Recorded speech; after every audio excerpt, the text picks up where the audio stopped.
Good morning, ladies and gentlemen. We're at Climate Summit 2020 together, and I'm speaking with Frederic Faroche, CEO of Veolia Poland. Very nice to meet you, sir. Very nice to meet you. We just finished our first debate, which was about tackling environmental issues and talking about climate change and what we have to do to adapt ourselves to this new environment, new economy, how we should transition towards zero net emission economy. What we wanted to talk about is how actually we can do it. Like, it's a very broad and very bold idea, but how can we actually implement it in a real life? I'll talk about Poland if you want. Yes. Okay. Yeah.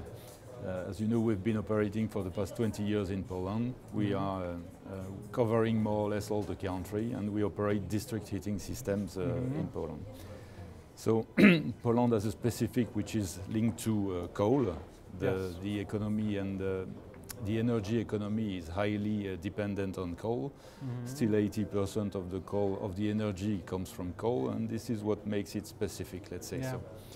Regardless of that, I think we can address the topic, and we have quite clear plans how to gradually exit from coal on a 10 to 20 years basis and target this ultimate goal of being carbon neutral in 2050. I'm not saying it's easy. We know what we should do.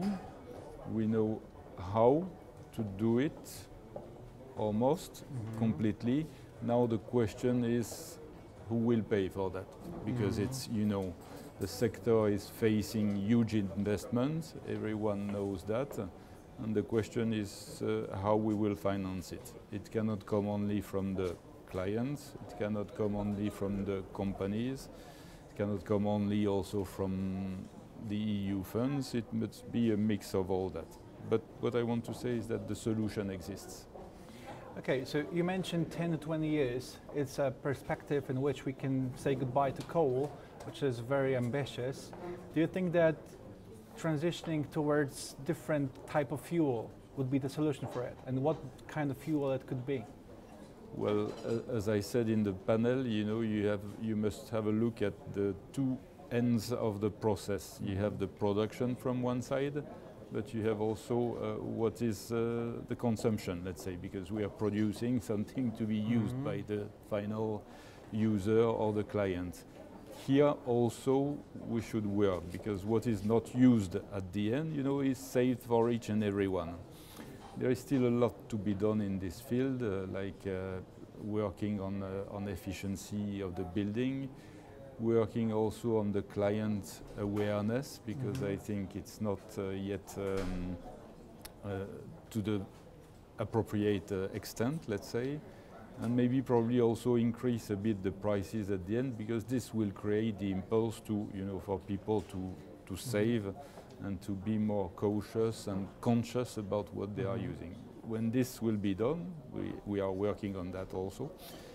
We also can work on production, and there we have a couple of ideas for the transition. As the minister said, the gas for Poland will be, has to be a transitional energy for the next 20 years, considering the assets.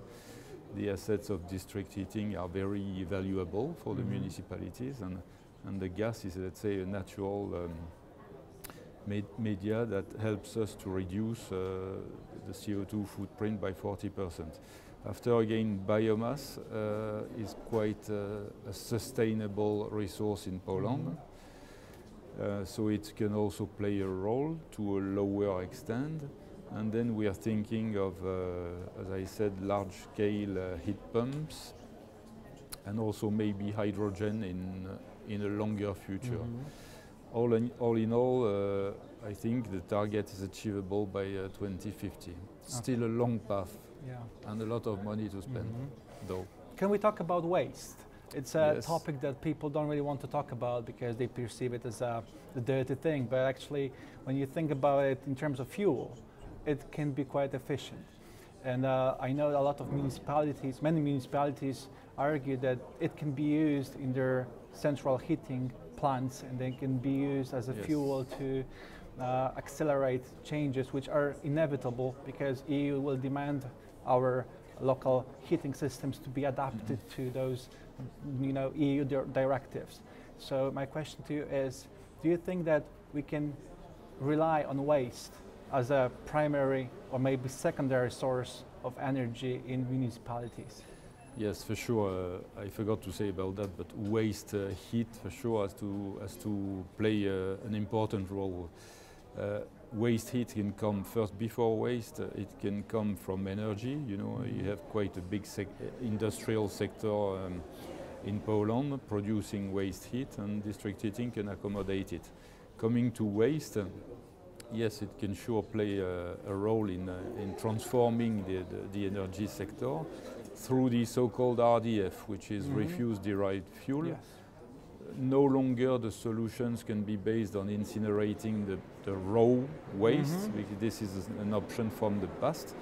But I think here Poland has taken the correct way and the correct path. I mean, the technology these days is based on, well, you sort or segregate as much as possible through so-called MBTs. Well, it's sorting and segregating equipments. Yeah. So basically, you take what can be recycled, like the metals, paper, carton, plastic, glass, biodegradable. This you sort it, and it can be recycled and reused.